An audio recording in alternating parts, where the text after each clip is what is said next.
Dr. Marcus Chen had been staring at the same dirt sample for 3 hours, and it was starting to stare back. The xenoarchaeological dig on Kepler 442b was supposed to be the opportunity of a lifetime, but after 6 months of cataloguing rocks that looked suspiciously like every other rock in the galaxy, Marcus was beginning to wonder if he should have stayed on Earth and continued his nice predictable career studying Roman pottery shards. The problem with being humanity's first representative on an interstellar archaeological expedition wasn't the aliens, surprisingly enough. The Etherian research team had been professional, if distant. They spoke perfect English through their translation devices, followed protocols to the letter, and treated him with the kind of polite indifference usually reserved for particularly boring houseplants. No, the problem was that Marcus was beginning to suspect they were humoring him. He set down his analysis scanner and rubbed his temples, feeling the familiar ache that came from spending too much time under the planet's orange-tinted sun. Through the dome's transparent aluminum walls, he could see the dig site stretching toward the horizon. A carefully gridded excavation that had yielded exactly 0 significant findings in half a standard galactic year. The Etherians moved between the dig squares with their characteristic fluid grace, their pale blue skin seeming to glow faintly in the alien sunlight, their elongated limbs never showing the fatigue that had Marcus's human muscles screaming by midday. Still analyzing sediment layer 47? The voice belonged to Zarath, the expedition's junior archaeologist, and the only Etherian who seemed to remember that Marcus existed most of the time. She approached his workstation with that peculiar gliding walk of her species, her large silver eyes reflecting curiosity rather than the professional boredom he'd grown accustomed to from the others. Marcus gestured helplessly at the sample tray. "I've run every test in the book: spectral analysis, carbon dating, quantum resonance scanning, even some experimental techniques from the University of New Geneva. This dirt is perfectly, magnificently ordinary." Zarath's head tilted to one side. A gesture Marcus had learned indicated amusement among her people. "You seem frustrated." "Frustrated doesn't begin to cover it." Marcus stood up, his human height putting him slightly below Zarath's eye level despite her willowy build. "I didn't travel 43 light years to prove that alien dirt is, in fact, dirt. Is that what you think we're doing here?" Something in her tone made Marcus pause. In the months they'd worked together, Zarath had never sounded quite like that before. There was an undercurrent of something, an excitement maybe, that seemed at odds with the mundane nature of their daily routine. "Aren't we?" Marcus asked carefully. "I mean, no offense to your people's scientific methods, but we've been digging in the same grid pattern for 6 months, and the most exciting thing we've found is a mineral formation that looks vaguely like a Terran butterfly if you squint at it sideways." Zarath was quiet for a long moment, her silver eyes studying Marcus with an intensity that made him uncomfortable. Around them, the dig site hummed with quiet activity as other team members continued their meticulous work, but Marcus felt as though he and Zarath were suddenly occupying their own private bubble of silence. "Marcus," she said finally, using his first name instead of the formal Dr. Chen. That was standard protocol. "What do you know about the Kepler 442 system's history?" "What anyone knows, I suppose. It's an old system, been stable for several billion years. No indigenous intelligent life, which is why it was cleared for archaeological investigation. The Galactic Council's records indicate it was explored and surveyed about 2,000 years ago, found to be scientifically interesting, but not particularly significant." "And what do you know about the archaeological significance that brought our expedition here?" Marcus frowned. "Trace mineral formations suggesting ancient volcanic activity, possibly useful for understanding early planetary development patterns across this sector of the galaxy. It's solid science, but hardly the stuff of headlines." Zarath's expression grew even more thoughtful. "You've never wondered why the Galactic Archaeological Council would send a full expedition team to investigate something so, as you put it, ordinary?" "I assumed it was bureaucratic momentum. Big organizations have a way of taking on a life of their own." "Marcus." Dareth moved closer, lowering her voice. "What would you say if I told you that the official expedition briefing didn't include everything?" Marcus felt a familiar chill run down his spine. The same sensation he'd experienced years ago when he'd first realized that a dig site in Turkey was much more significant than anyone had initially believed. "I'd say that would be very interesting, and probably against about 15 different interspecies protocols." "It would be. Are you suggesting we're not here to study mineral formations?" "I'm suggesting," Zarath said carefully, "that mineral formations were never the real reason this planet was deemed scientifically significant." Marcus looked around the dig site with fresh eyes. The carefully ordered grid pattern suddenly seemed less random. more purposeful. The way the Ethereum team members moved through the excavation squares took on a different quality, as though they were working around something rather than simply working through soil layers. Zarath, Marcus said slowly, what exactly are we digging around? Instead of answering directly, she gestured toward the eastern edge of the dig site where the excavation equipment cast long shadows in the orange sunlight. Have you ever been to the restricted zone? The what now? Exactly. Zarath's smile was barely perceptible, but Marcus caught it. Walk with me, Dr. Chen. I think it's time you understood what brought humanity's first interstellar archaeologist to Kepler 442b. They moved away from the main dig area, ostensibly taking one of the routine perimeter checks that were part of daily protocol. Marcus had done dozens of these walks over the past months, but always with senior team members who maintained professional conversation about soil composition and weather patterns. Walking with Zarath felt different, charged with possibility and the uncomfortable certainty that his understanding of their mission was about to change dramatically. The dome complex that housed their expedition was built to Galactic Council standards, a marvel of engineering that could maintain Earth-normal atmosphere while allowing full scientific access to the alien environment. As they walked along the perimeter path, Marcus found himself noticing details he'd overlooked before. The way certain areas of the complex seemed designed to prevent casual observation of the landscape beyond. The fact that some sensor arrays pointed in directions that had nothing to do with their supposed mineral survey work. The thing about interspecies archaeological expeditions, Zarath said conversationally, is that they require enormous amounts of political coordination, funding, personnel, equipment, transportation across interstellar distances. The bureaucratic overhead alone is staggering. I imagine it would be. So when the Galactic Council approves such an expedition, you can be certain that the potential scientific return justifies the investment. They had reached the eastern edge of the dome complex, where a maintenance airlock led to what Marcus had always assumed was simply more of the same rocky terrain that surrounded their dig site. Zarath paused at the airlock controls. Marcus, what I'm about to show you violates several protocols. Technically, I'm not authorized to bring a human into the restricted zone without senior approval. Then why are you doing it? Because after 6 months of watching you analyze dirt samples, I've come to the conclusion that human perspectives on archaeology might be more valuable than my superiors believe. Marcus felt his pulse quicken. What kind of perspectives? The kind that don't come from spending 1,000 years following the same scientific methodologies. The kind that look at impossible things and ask why not, instead of that's impossible. She began entering codes into the airlock controls. Marcus, what would you say if I told you that 3 kilometers from here, there's a structure that predates any known galactic civilization? I'd say that's the kind of discovery that changes everything we think we know about this region of space. And what would you say if I told you that dozens of species have studied this structure over the past 2 millennia, and none of them have been able to determine its purpose, its origin, or even how to properly interact with it? The airlock hissed open, revealing environmental suits designed for extended surface operations. Marcus stared at them, his mind racing. I'd say that sounds like exactly the kind of problem someone should have mentioned to the human archaeologist before now.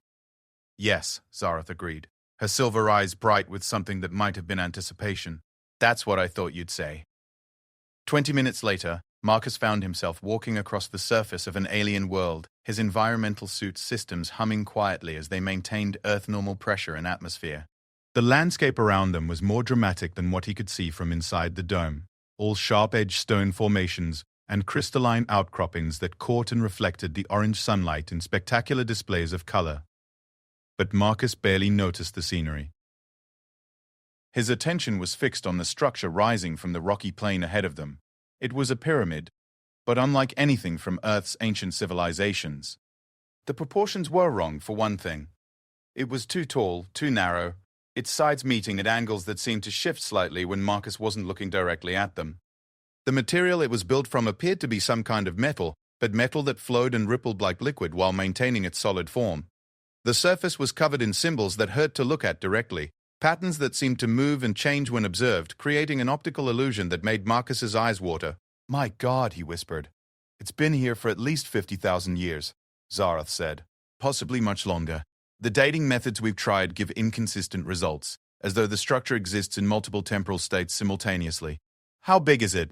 Approximately 200 meters tall, base dimensions of roughly 100 meters square, but the internal volume doesn't match the external measurements. Marcus stopped walking and stared at her through his suit's faceplate. What do you mean? I mean that sensor readings suggest the internal space is significantly larger than the external dimensions should allow.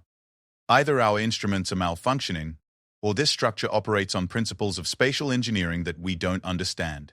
They continued walking toward the pyramid, and with each step, Marcus felt increasingly certain that he was approaching something that would fundamentally change his understanding of the universe.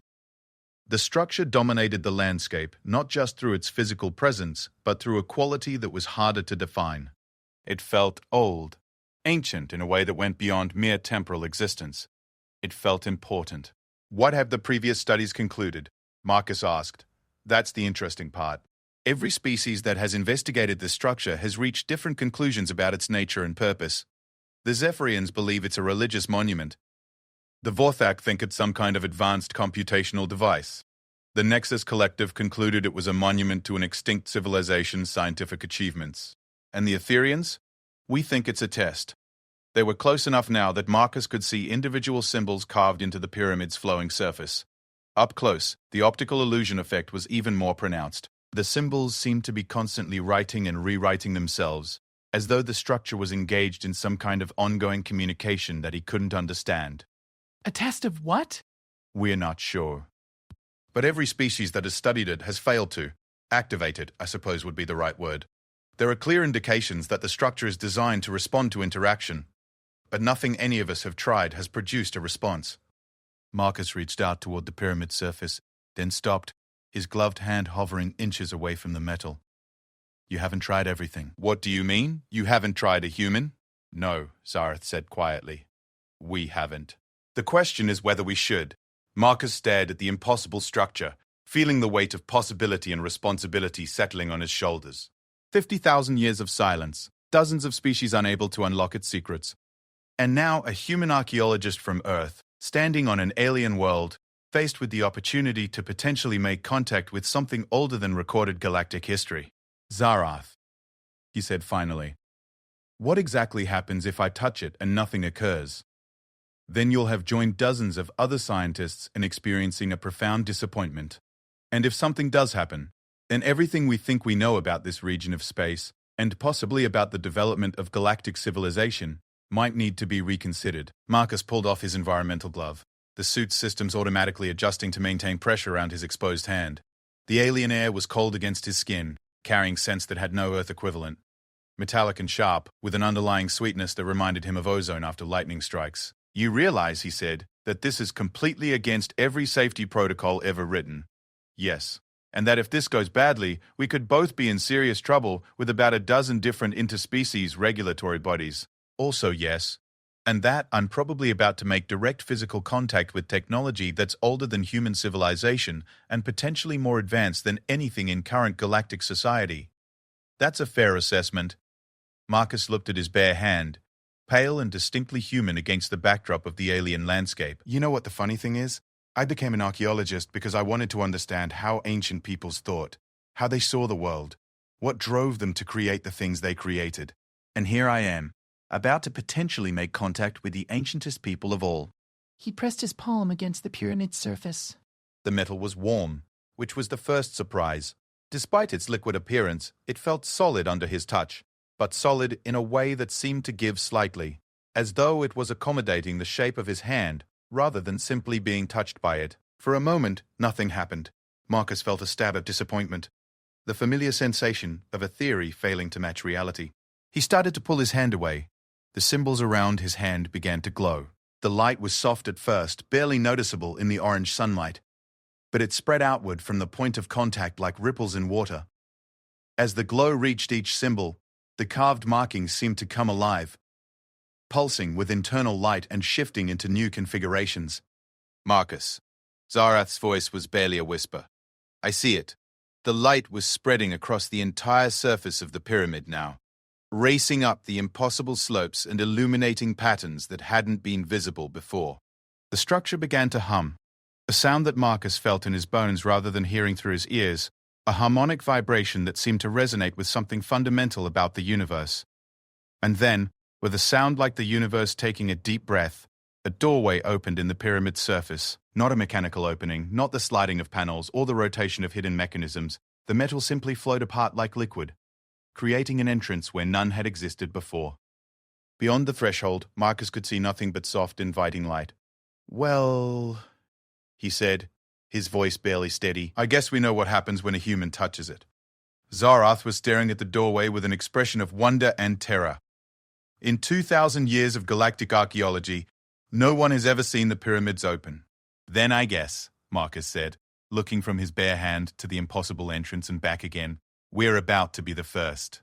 The pyramid hummed softly around them, its ancient systems awakening after millennia of silence, waiting to see what the beings who had unlocked its secrets would choose to do next. In the orange light of an alien sun, humanity had just announced its presence to the galaxy in a way that no one, least of all Marcus himself, could have anticipated. And somewhere in the depths of the impossible structure, something that had been waiting for 50,000 years stirred to life. The interior of the pyramid defied every law of physics that Marcus thought he understood. From the outside, the structure had been impressive but finite. From the inside, it was impossible. The doorway had led them into a vast chamber that couldn't possibly fit within the pyramid's external dimensions. The ceiling stretched up and up until it disappeared into soft, golden light that seemed to come from everywhere and nowhere at once. The walls curved away in gentle arcs that suggested the space might be spherical, but when Marcus tried to focus on any particular architectural detail, it seemed to shift and change, as though the structure was constantly redesigning itself. "This is impossible," he said aloud, his voice echoing strangely in the vast space. "Yes," Zarath agreed, her silver eyes wide as she slowly rotated, trying to take in the full scope of the chamber. "Completely impossible. The internal volume is at least 50 times larger than the external structure could accommodate." "How is that possible?" "It isn't, which means we're dealing with technology so advanced that it might as well be magic from our perspective." They stood on what appeared to be a platform of the same flowing metal that had composed the pyramid's exterior, but here it formed intricate patterns beneath their feet, spirals and geometric shapes that seemed to pulse with gentle bioluminescence. Ahead of them, the platform extended like a bridge across the impossible space, leading toward what looked like a series of ascending levels or terraces, each one glowing with its own unique pattern of light. "Marcus," Zarath said quietly, "I need to tell you something." "What?" "I've never been inside before." "None of us have. In all the years that various species have studied this structure, no one has ever managed to open it." Marcus felt a chill that had nothing to do with the pyramid's temperature, which seemed to be perfectly calibrated for human comfort. "So we're not just exploring an ancient site. We're potentially making first contact with a completely unknown civilization. That's one way to put it. What's another way? We might be walking into a trap that's been waiting 50,000 years for someone stupid enough to spring it." Marcus considered this for a moment, then shrugged. "Well, when you put it that way, it sounds like the kind of day that makes for interesting stories later. Assuming there is a later. Zarath, in my experience, the best archaeological discoveries usually involve at least a small chance of death or humiliation, sometimes both." They began walking across the bridge platform, their footsteps making no sound on the flowing metal surface. As they moved deeper into the impossible space, Marcus began to notice details that made the chamber even more extraordinary. The light that illuminated everything seemed to respond to their presence, growing brighter in areas they approached, and dimming gently behind them. The air itself felt different, not just breathable but somehow enriched, as though it contained elements that human lungs were designed to process but had never encountered. "Are you getting any readings on your equipment?" Marcus asked. Zarath checked her scanner, then frowned. "That's odd. According to this, the atmospheric composition is optimal for both human and Etherian physiology. Perfect pressure, perfect oxygen-nitrogen balance, perfect temperature. It's as though the environment is actively adjusting itself to accommodate us. Is that normal for ancient structures?" "Marcus, nothing about this is normal. Most ancient sites try to kill you with toxic atmospheres, unstable architecture, or automated defense systems. This place is providing environmental controls that are more sophisticated than anything in our current technology." They reached the first terrace, and Marcus found himself staring at something that made his archaeologist's heart race with excitement. The walls were covered in symbols, but not the same shifting, hard-to-focus designs they had seen on the exterior. These were clear, precise, obviously meant to be read and understood. They appeared to be some kind of narrative sequence, with images and text arranged in a pattern that suggested storytelling or historical recording. Can you read any of this? Marcus asked. Some of it, I think. The symbols seemed to be shifting to accommodate both of our languages. Look. Zareth pointed to a section of wall where the markings were clearly adapting, some characters appearing more Etherean in style while others took on forms that reminded Marcus of human alphabetic systems. It's translating itself? It appears to be learning our languages in real time and adjusting the display accordingly. Marcus approached the wall and began studying the symbol sequences more carefully. What he saw made him stop breathing for a moment. The images showed the galaxy, but not as it existed in the present day. This was the galaxy as it might have looked millions of years ago, with different star patterns, different planetary configurations, different centers of civilization. And moving through this ancient galaxy were ships, vast vessels that dwarfed anything in the current galactic fleet. Zarath, he said carefully, I think we're looking at a historical record. This isn't just an ancient structure. It's a library. A library of what? The history of the galaxy before any of our current civilizations existed. They moved from panel to panel, watching as the story unfolded. The ancient galaxy had been populated by dozens of species that no longer existed, civilizations that had risen and fallen long before the first Etherean had looked up at the stars. The technology depicted in the images was breathtaking in its scope and implications. Ships that could reshape planets, devices that could manipulate the very structure of space and time, machines that appeared to be capable of creating new forms of life. And then, abruptly, it all ended. The final panels showed something that chilled Marcus to his core. The great civilizations were disappearing not through war or natural disaster, but through some kind of systematic evacuation. The vast ships were leaving the galaxy, heading out into the void between galaxies, carrying entire populations away from everything they had built. They left, Marcus whispered. But why? I don't know. But look at this. He pointed to one of the final panels, which showed a group of structures being left behind, hidden on various worlds throughout the galaxy. They didn't take everything with them. They left. Instructions? Messages? Tests? The pyramids, Zarath breathed. This isn't the only one, is it? Marcus shook his head, studying the images. According to this, there are dozens of them, scattered across worlds throughout this entire region of space, all of them waiting. Waiting for what? Before Marcus could answer, the chamber around them began to change. The golden light grew brighter, and new platforms began extending from the walls, creating a series of ascending pathways that led to higher levels of the impossible space. At the same time, a new sound filled the air, not the harmonic humming they had experienced before, but something that sounded almost like music, or like voices speaking in harmonies too complex for human ears to fully process. I think, Marcus said, we're being invited to continue. They climbed the ascending pathways, each level revealing new wonders and new mysteries. One terrace showed detailed star maps of the galaxy, but maps that included information no current civilization possessed.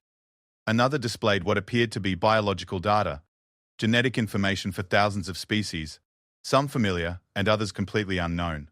A third level showed technological schematics for devices that Marcus couldn't begin to comprehend, machines that seemed to operate on principles that hadn't been discovered by any known galactic civilization. But it was the fourth level that took Marcus's breath away. The platform opened onto a vast observation deck that looked out onto what should have been the interior of the pyramid, but instead revealed a view of space that was impossible in every conceivable way. They were looking out at the galaxy from a vantage point that couldn't exist, seeing star systems and nebulae from perspectives that would require them to be millions of light years away from their current location. And in the center of this impossible view, hanging in space like a jewel, was Earth. That's not possible, Marcus said. No, it's not. We're looking at your homeworld from inside a structure on Kepler 442b. The distance alone makes this impossible. Never mind the fact that we're inside a pyramid. But as Marcus stared at the image of Earth, he began to notice details that made it even more extraordinary. The planet wasn't just being displayed, it was being analyzed. Streams of data flowed around the image, information about atmospheric composition, biodiversity, geological history, and something else that made Marcus's heart race with excitement and terror. Information about humanity, not just biological data, though there was plenty of that. The display showed human history, human culture, human technology development, human psychology, human potential. It was as though the pyramid had been studying Earth and its inhabitants for centuries, maybe millennia, building a comprehensive profile of humanity that was more detailed than anything humans had compiled about themselves. Marcus, Zarath's voice was barely a whisper. Look at the data streams around your planet. He looked, and what he saw made him sit down heavily on the platform. The information flows weren't just analyzing humanity.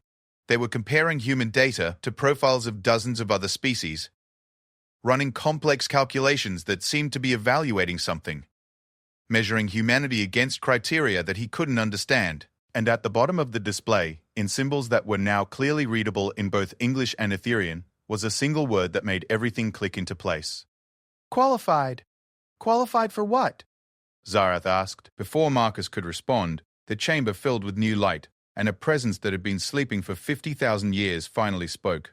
The voice came from everywhere at once, not heard through their ears, but somehow communicated directly to their minds. It spoke in perfect English to Marcus and perfect Etherian to Zarath, but somehow Marcus could understand both versions simultaneously. Greetings, representatives of the young civilizations. I am the Archivist, guardian of the legacy protocols. You have been evaluated and found worthy to receive the inheritance of the precursors. Marcus found his voice. Who were the precursors? Those who came before. Those who shaped this galaxy and prepared it for your arrival. Those who departed when their time was complete, leaving behind the tools and knowledge that you will need for what is coming. What's coming? The view of space around them shifted, showing not the present galaxy, but something else. Something terrifying. Dark shapes moving between the stars, vast and alien, approaching from the void between galaxies. The Devourers return, the Archivist said. As they have returned before, as they will return again. Every 50 million years they sweep through this galaxy, consuming everything they find, leaving only emptiness behind. The precursors fled not out of fear, but to preserve themselves and their knowledge for the next cycle. And we're supposed to stop them? Marcus asked, feeling the weight of galactic responsibility settling on his shoulders. Not stop them, survive them. As the precursors survived as others have survived in previous cycles. But survival requires preparation, and preparation requires knowledge. Knowledge that has been waiting in structures like this across the galaxy, waiting for civilizations that could unlock it. Why humans? Zarath asked. Why not the Zephyrians or the Vorthak or any of the other species with far more advanced technology? Because, the Archivist said, and Marcus could somehow hear amusement in the alien voice, technology is not what opens these doors. Curiosity opens them. Wonder opens them. The willingness to reach out and touch the unknown opens them. Your species, Dr. Marcus Chen of Earth, possess these qualities in abundance. Marcus stared at his hand, the same hand that had pressed against the pyramid's surface and changed everything. You've been watching us. We have been watching all the young civilizations, waiting to see which would develop the characteristics necessary to inherit the legacy. Your species shows the greatest promise. What kind of promise? The promise to look at an impossible pyramid and wonder what's inside. The promise to touch unknown technology because curiosity outweighs fear. The promise to work together across species barriers when the survival of the galaxy depends on it. The chamber around them began to shift again, and Marcus realized they were being prepared for something. Some kind of transition or revelation that would change everything about their understanding of their place in the universe. Dr. Chen, the Archivist said, Researcher Zarath, you have opened the first door. Are you prepared to open the rest? Marcus looked at Zarath, seeing in her silver eyes the same mixture of terror and excitement that he felt in his own chest. They were no longer just archaeologists on a routine dig. They were representatives of two civilizations, standing at the threshold of knowledge that could save or damn the entire galaxy. What happens if we say yes? Marcus asked.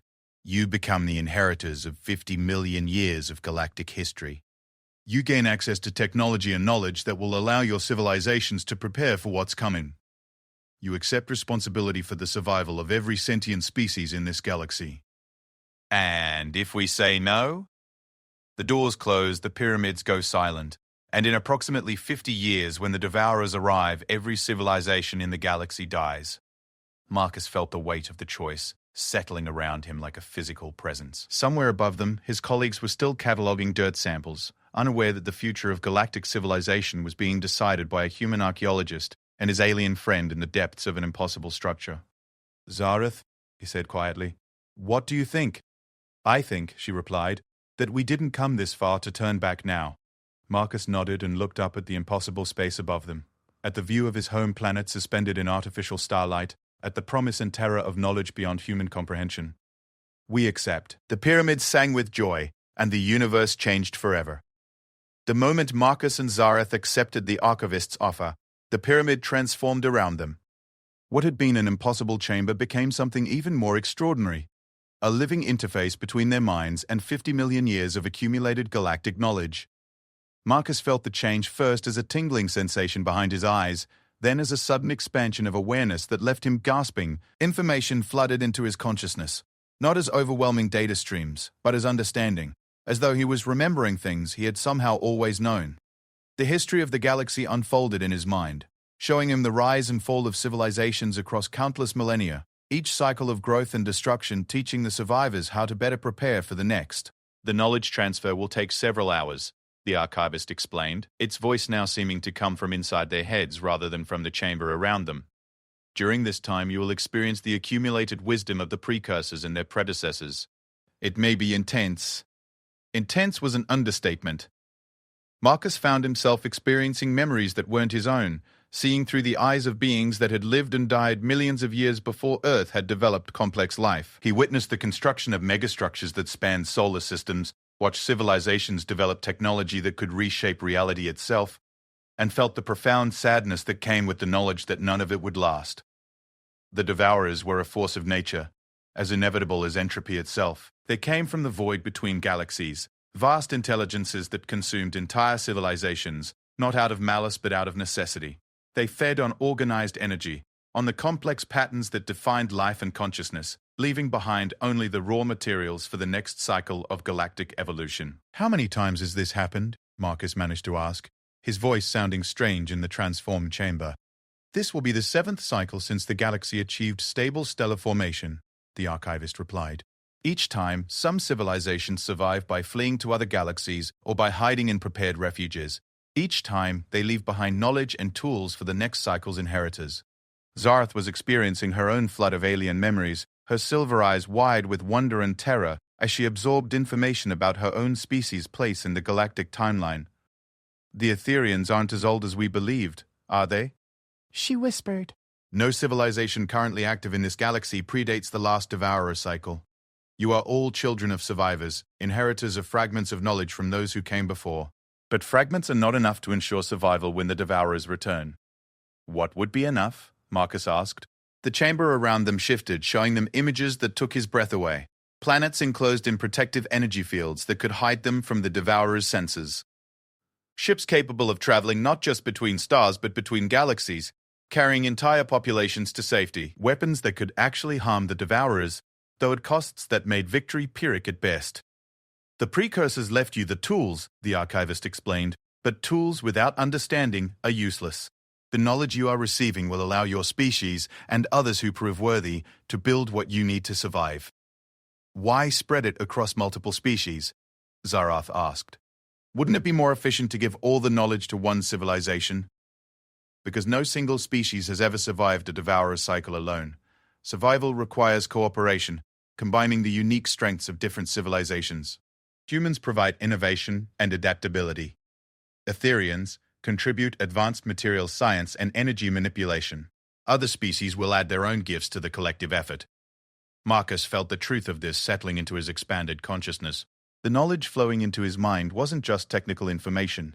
It was wisdom about how civilizations could work together, how species with radically different biologies and psychologies could find common ground when facing extinction. How long do we have? He asked. 52 years, 7 months, 16 days until the first Devourer scouts enter this galaxy. Full invasion will begin approximately 3 years later. The precision of the timeline sent a chill through Marcus. This wasn't a vague prediction, but a calculation based on millions of years of observation and data. The Devourers moved in patterns as predictable as celestial mechanics, following cycles that spanned galactic rotation periods. And you're certain they're coming? They are already coming. Our deep space monitoring stations hidden throughout the galaxy have detected the gravitational signatures of their approach. The first generation of precursors tried to fight them directly and learned that conventional resistance is futile. The second generation tried to hide and discovered that passive concealment is insufficient. The third generation developed the legacy protocols, combining elements of flight, concealment, and selective resistance. Selective resistance? Not every world can be saved, Dr. Chen. Not every species will survive, but some can, if they are prepared, and if they work together. The legacy protocols are designed to maximize the survival of sapient life and ensure that knowledge and culture persist into the next cycle. The weight of this revelation was staggering. Marcus found himself looking at galactic civilization with new eyes, seeing it not as the pinnacle of evolution, but as a temporary phenomenon, a brief flowering of consciousness between cosmic catastrophes. Yet somehow, this knowledge didn't fill him with despair. Instead, it filled him with purpose. "What do you need us to do?" he asked. "Return to your people. Share what you have learned with those who can understand and act upon it. Begin the process of identifying other species that can be trusted with legacy knowledge. Start preparing your civilizations for what is coming.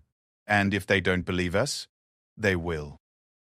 The knowledge you now carry includes verification protocols, ways to demonstrate the truth of your claims that cannot be fabricated or disputed. But belief will be the easy part. Action will be much more difficult. The information flow began to slow, and Marcus realized that the initial download was nearly complete. His mind felt expanded, filled with new understanding about physics, engineering, biology, and a dozen other fields that he hadn't even known existed. But more importantly, he understood his role in the vast drama that was about to unfold. "There are other pyramids," Zareth said, her voice filled with new certainty. "Each one waiting for the right species to unlock it. 17 more in this sector alone," the archivist confirmed.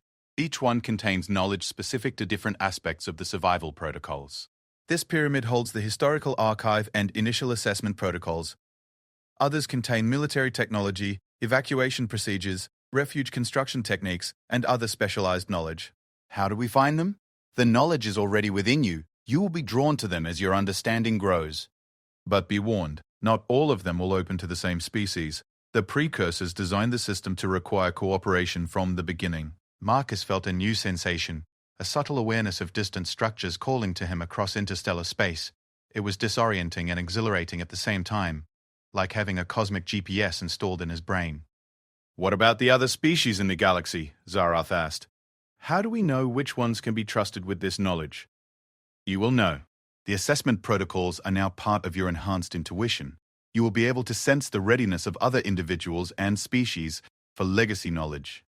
But be careful. Not all species will welcome the truth about what is coming, and some may try to use the knowledge for purposes other than survival, such as conquest, control, the attempt to profit from galactic catastrophe rather than prevent it. The precursors encountered such species in previous cycles. They are factored into the protocols as potential threats rather than allies." The chamber around them began to shift again, and Marcus realized their time with the archivist was drawing to a close. The pyramid systems were preparing to return them to the normal world, but he knew that nothing would ever be normal again. "One more question," he said urgently. "Why humans specifically? You said curiosity and wonder, but there has to be more to it than that." The archivist was quiet for a long moment before responding. "Dr. Chen, in the 50 million years since the last Devourer cycle, thousands of species have achieved spaceflight and begun to explore their local regions of the galaxy. Most have been content to develop slowly, following predictable patterns of technological and social evolution. A few have been aggressively expansionist, seeking to dominate their neighbors through force or manipulation. But only one species has shown the unique combination of traits necessary for the legacy protocols. Which traits? The ability to adapt rapidly to impossible circumstances. The tendency to form cooperative bonds with radically different species. The willingness to sacrifice individual safety for collective survival. And most importantly, the capacity to look at a problem that has never been solved and believe that it can be solved." Marcus felt a flush of pride mixed with terror. Humanity was being handed the greatest responsibility in galactic history, because they were too stubborn to accept that some problems couldn't be solved. "The other species will need human leadership in the coming crisis," the archivist continued. "Not because humans are superior, but because humans are willing to attempt things that other species consider impossible. This quality will be essential when the conventional approaches to survival prove insufficient." "What do you mean, insufficient?" "The precursors' plans were based on the assumption that the Devourers would follow the same patterns they had followed in previous cycles. That the Devourers learn from each encounter, just as the survivors do. This cycle they will be prepared for many of the countermeasures that worked before. The implications hit Marcus like a physical blow. You're saying the legacy protocols might not be enough. I am saying that the legacy protocols are a starting point, not a complete solution. They provide the foundation for survival, but survival itself will require innovation, adaptation, and probably approaches that the precursors never considered. Approaches that only a species like humanity would be reckless enough to attempt. The transfer was complete now, and Marcus could feel the pyramid beginning to return them to normal space.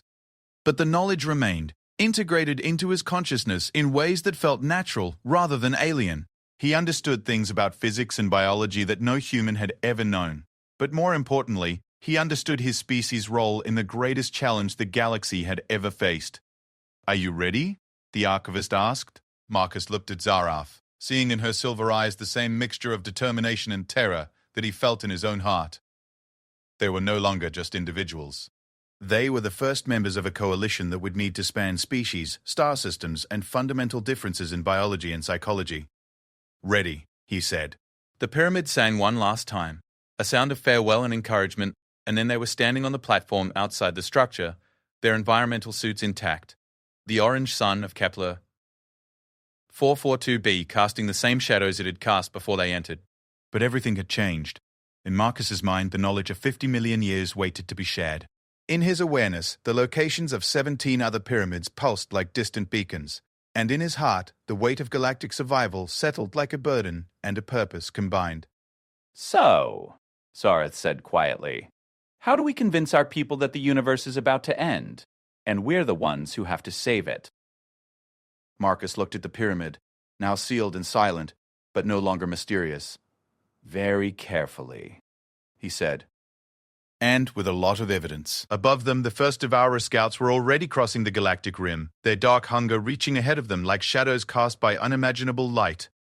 The clock was ticking, and the greatest challenge in the history of consciousness was about to begin. The emergency session of the Galactic Council had been called within 12 hours of Marcus and Zarath's return to the Dome complex. Word traveled fast in interstellar archaeological circles, particularly when it involved the impossible activation of a previously inert alien structure and claims about impending galactic extinction. Marcus stood before the assembled representatives of 14 different species, their various forms arranged in the council chamber's adaptive seating systems. The Zephyrians' crystalline bodies refracted the chamber's light into spectacular displays of color. The massive tentacled Kraken delegates floated in specialized atmospheric tanks. The insectoid Chitauri representatives clustered together in their characteristic hive formation. And at the center of it all, the ancient Vorthak council speaker maintained the gravity and dignity that came from being the galaxy's eldest civilization. It was, Marcus realized, exactly the kind of situation that a xenoarchaeologist from Earth had never been trained to handle. "Dr. Chen," the Vorthak speaker's translated voice resonated through the chamber, "your claims are extraordinary. You state that you have made contact with a pre-galactic artificial intelligence that has provided you with knowledge about cyclical extinction events spanning millions of years. You further claim that such an event is imminent and will require unprecedented cooperation between all galactic civilizations to survive." "That's correct, honored speaker. And you base these claims on your interaction with a single archaeological site that has been studied extensively for over 2 millennia without yielding significant findings." Marcus felt the weight of skepticism pressing down on him from every direction. The expanded knowledge in his mind made it clear how unprecedented his claims were, how impossible they must sound to beings who had spent their entire lives within the framework of current galactic understanding. "I understand how it sounds," he said carefully. 6 months ago, I would have been just as skeptical, but I can provide verification." "What kind of verification?" Marcus reached into his equipment case and withdrew a small device that looked like nothing more than a metallic sphere. But as he activated it with a touch, the sphere began to glow and project a 3-dimensional star map into the air above the council chamber. The map showed the galaxy, but not as any of them had ever seen it before. "This is a real-time display of gravitational anomalies in the galactic rim," Marcus explained. "Information that no current civilization has the technology to gather." The reaction was immediate. Every species in the chamber had some form of deep space monitoring capability, but none had ever achieved the resolution and range displayed by the sphere. The map showed details of cosmic activity that should have been impossible to detect from their current location. "The technology to create this display," the Chitauri Queen's translator buzzed, "does not exist in any known galactic database." "No," Marcus agreed. It doesn't, because it's not our technology. It's precursor technology, left behind for us to use when we were ready. Zarath stepped forward, her silver eyes bright with certainty. I can verify Dr. Chen's account. I witnessed the pyramid's activation, the knowledge transfer, and the systems that created this display. As a representative of the Etherian Archaeological Council, I stake my professional reputation on the accuracy of his claims. This carried significant weight. Etherians were known for their conservative approach to scientific claims and their rigorous verification protocols. For one of their archaeologists to support such extraordinary assertions meant something was genuinely unprecedented. The Kraken delegate's tentacles swirled in patterns that Marcus's enhanced understanding recognized as deep concern. Assuming your claims are accurate, what exactly are you proposing we do? I'm proposing we begin immediate preparations for the arrival of the Devourers, Marcus said. Starting with the activation of additional pyramid sites and the sharing of legacy knowledge among qualified species. Qualified according to whom? The question came from the Nexus Collective representative, a cybernetic being, whose artificial consciousness spanned multiple bodies. According to assessment protocols developed over millions of years by civilizations that successfully survived previous devourer cycles, the chamber erupted in overlapping conversations as representatives began discussing the implications among themselves. Marcus waited, using his enhanced awareness to read the emotional and psychological currents flowing through the room. Some species were intrigued, others were skeptical, and a few were genuinely frightened by the implications of his claims. The Vorthak speaker raised a hand for silence. Dr. Chen, even if we accept the premise of your claims, the logistics of galactic-scale preparation would be staggering. How would such an undertaking be coordinated? How would resources be allocated? How would we prevent panic and social collapse when this information becomes widespread?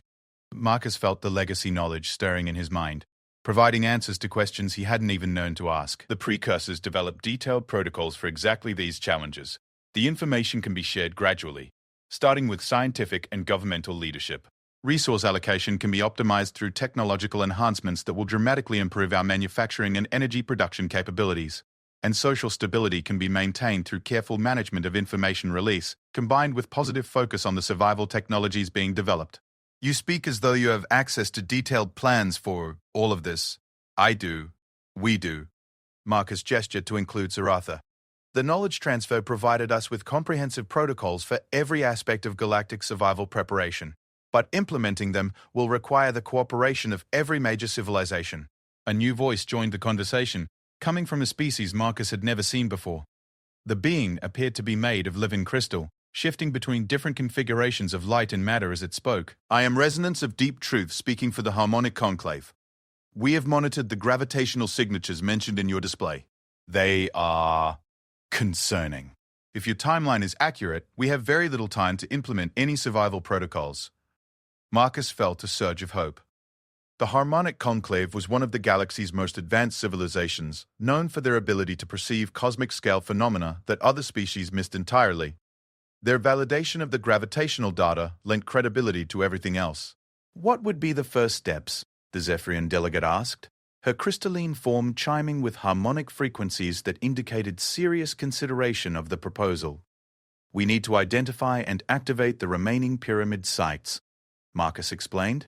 Each one contains specialized knowledge that will be necessary for different aspects of the survival protocols. We also need to begin screening other species for legacy compatibility. And who determines compatibility? Marcus felt the assessment protocols stirring in his consciousness, providing him with information about each being in the chamber. It was disconcerting to suddenly know things about their psychological profiles, their species' collective decision-making processes, and their potential for cooperation or conflict under extreme stress. The precursor assessment systems are now active, he said carefully. They evaluate species and individuals based on multiple criteria including technological capability, cooperative potential, psychological stability under stress, and adaptability to new circumstances. And what do these systems say about us? The Chitauri Queen demanded. Marcus took a deep breath, knowing that his answer would determine whether the Council would support or oppose his proposals. 14 species are represented in this chamber. 12 of them are assessed as compatible with legacy protocols. The silence that followed was profound. Every being in the chamber was undoubtedly wondering whether their species was among the 12, and what it meant if they weren't. Which two are incompatible? The Nexus Collective asked. Marcus hesitated. The assessment protocols were clear. but sharing that information could fracture the coalition before it even formed. The evaluations aren't final, he said diplomatically. Compatibility can change based on how species respond to the challenge. What matters now is beginning the preparation process with those who are ready to commit to galactic survival over individual advantage. It was a careful non-answer, but it seemed to satisfy most of the delegates. The ones who knew they were among the compatible species could move forward, while those who suspected they might not be had an incentive to prove their worthiness through their actions. The Vorthak speaker leaned forward. Dr. Chen, assuming we agree to proceed with your proposals, how would such an undertaking be organized? The logistics of coordinating multiple species across thousands of star systems seems impossible. The precursors face the same challenge, Marcus replied.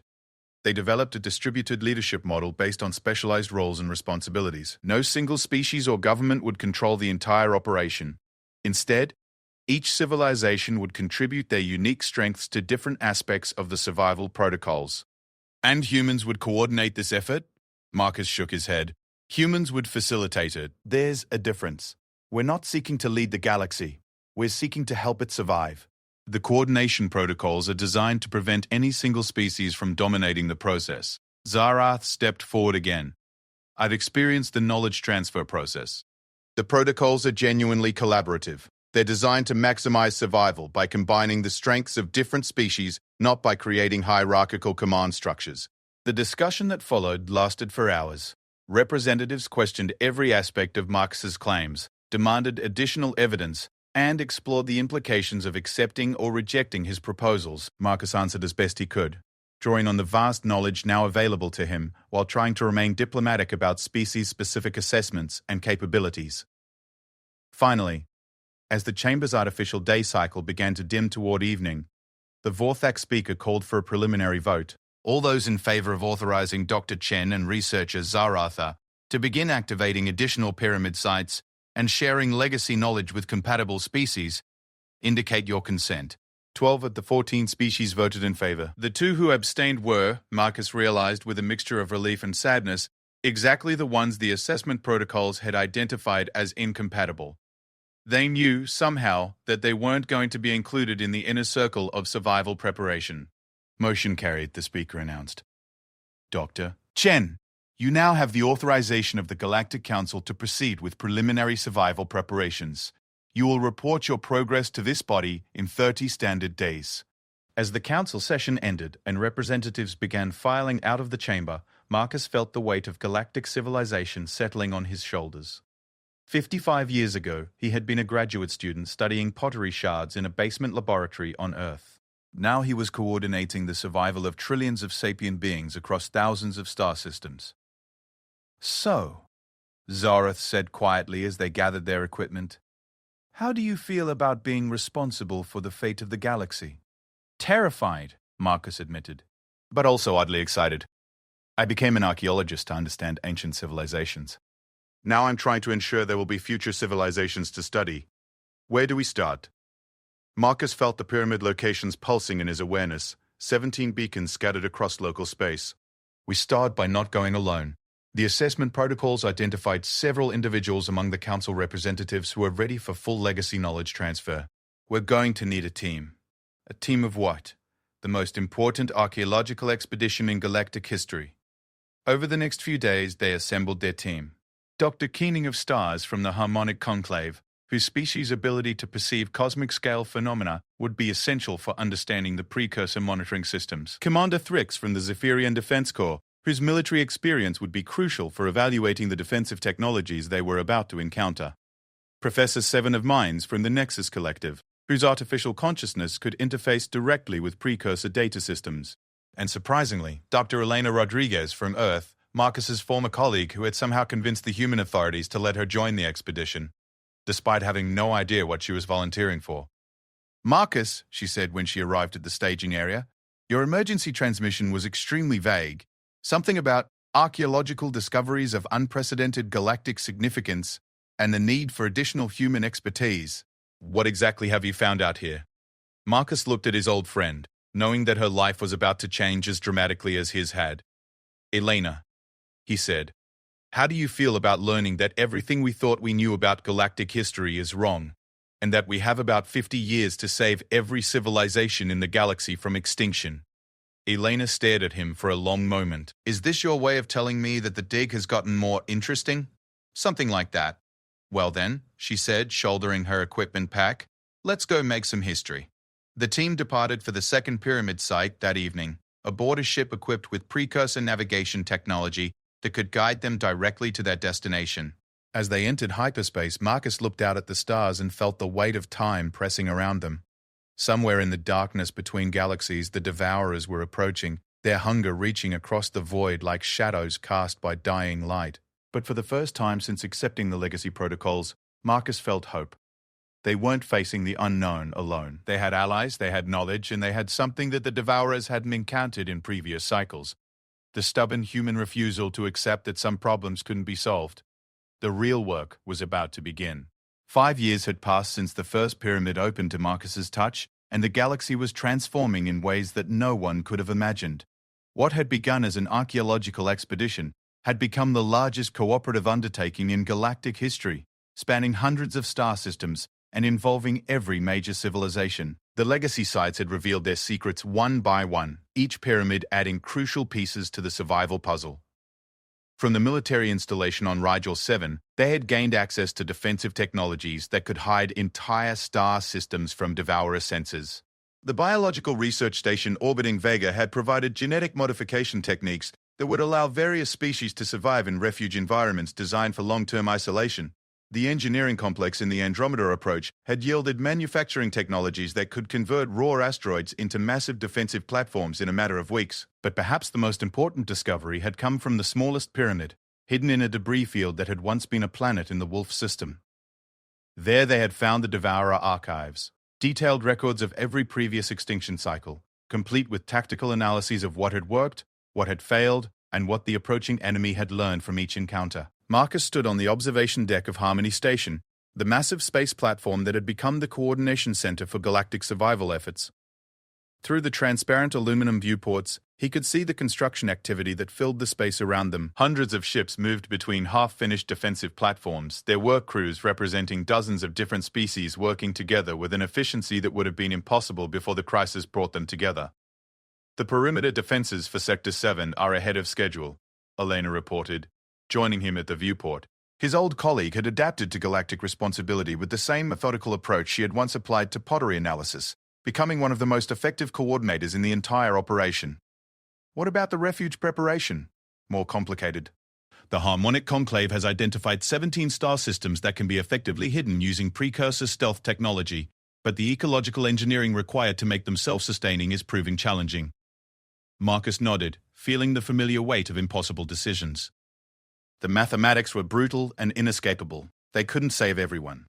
Even with all the precursor technology and all the resources that galactic civilization could muster, the approaching Devourer fleet was simply too vast and too hungry to be defeated through conventional resistance.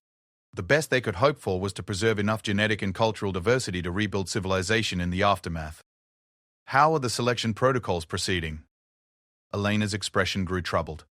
That's where we're running into political problems. Every species wants their entire population included in the refuge systems, but the ecological balance requirements make that impossible. The Selection Council is having to make decisions that no one should have to make. The Selection Council was one of the most painful necessities of the survival protocols. Composed of representatives from all legacy-compatible species, it was responsible for determining which individuals and populations would be evacuated to the hidden refuge systems when the Devourers arrived. The criteria were necessarily harsh. Genetic diversity, cultural preservation value, reproductive potential, and psychological stability under extreme stress. Personal connections, political influence, and individual achievement meant nothing when measured against the requirements of species survival. Any word from the advanced monitoring stations? That's actually why I came to find you. Elena's voice carried a mixture of excitement and terror that Marcus had learned to recognize as the prelude to significant news.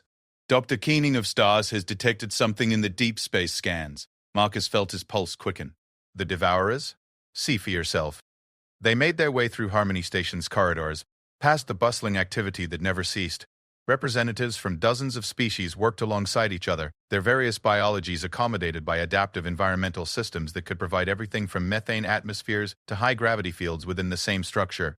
It was a testament to precursor engineering that such diversity could be seamlessly integrated. But more importantly, it was proof that galactic civilization could cooperate when survival depended on it. The monitoring center occupied an entire section of the station, its walls covered with displays showing real-time data from observation posts scattered across the galactic rim.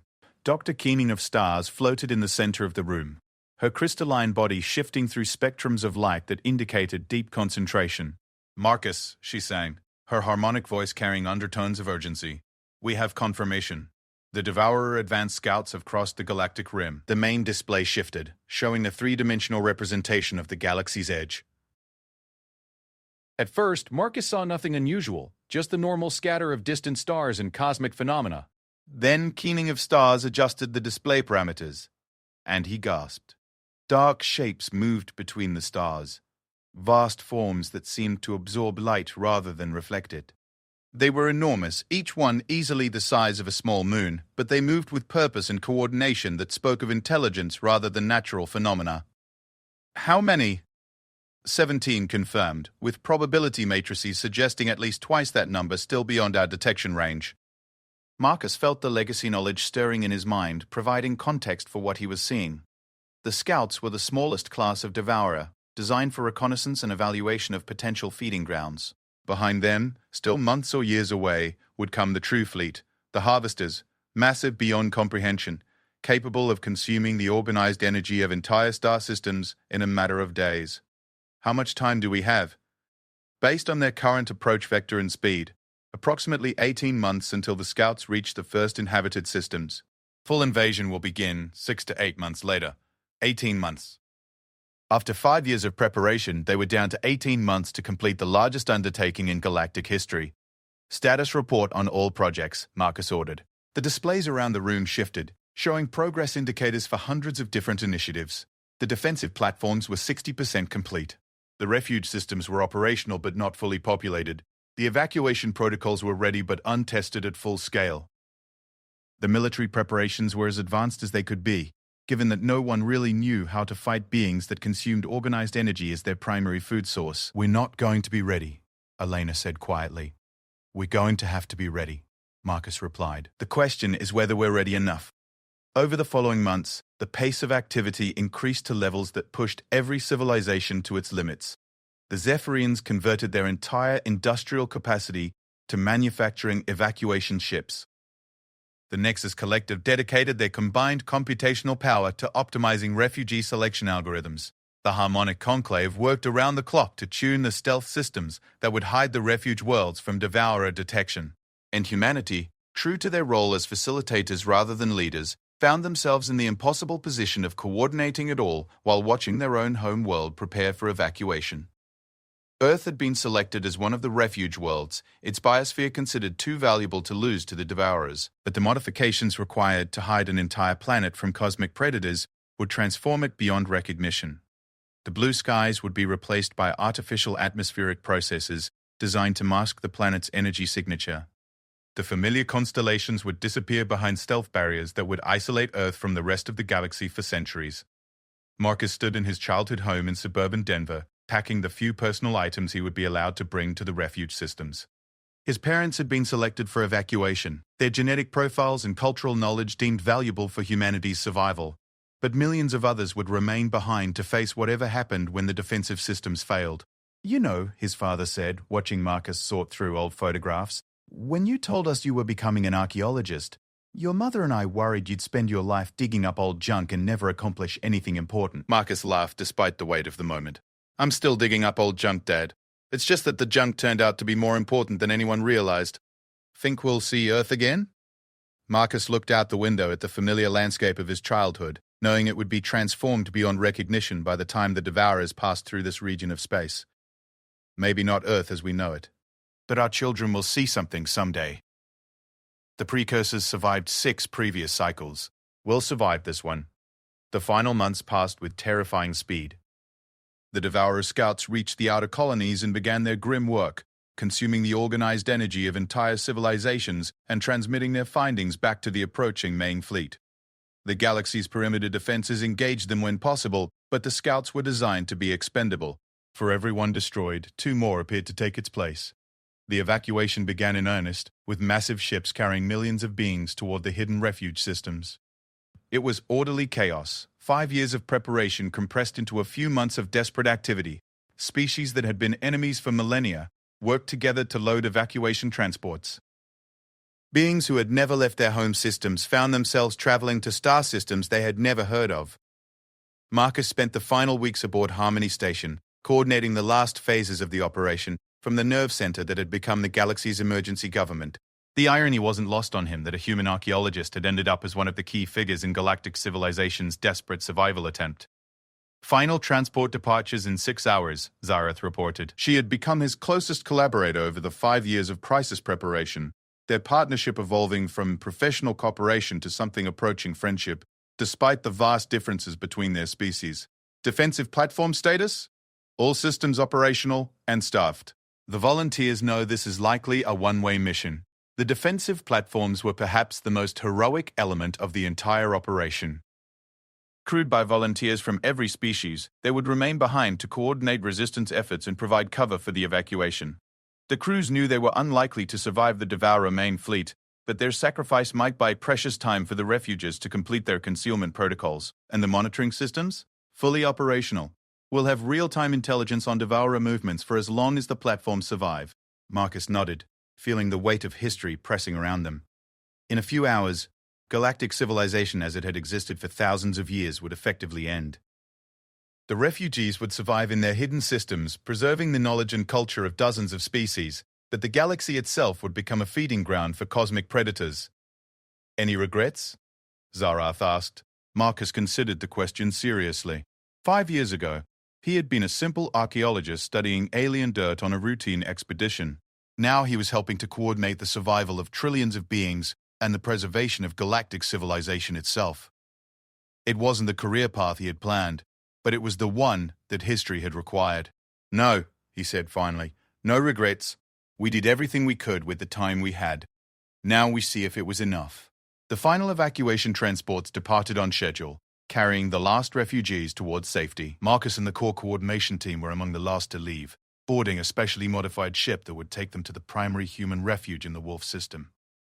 As Harmony Station fell behind them, Marcus looked back at the galaxy he was leaving. The stars looked the same as they always had, beautiful and eternal, but he knew that appearance was deceptive.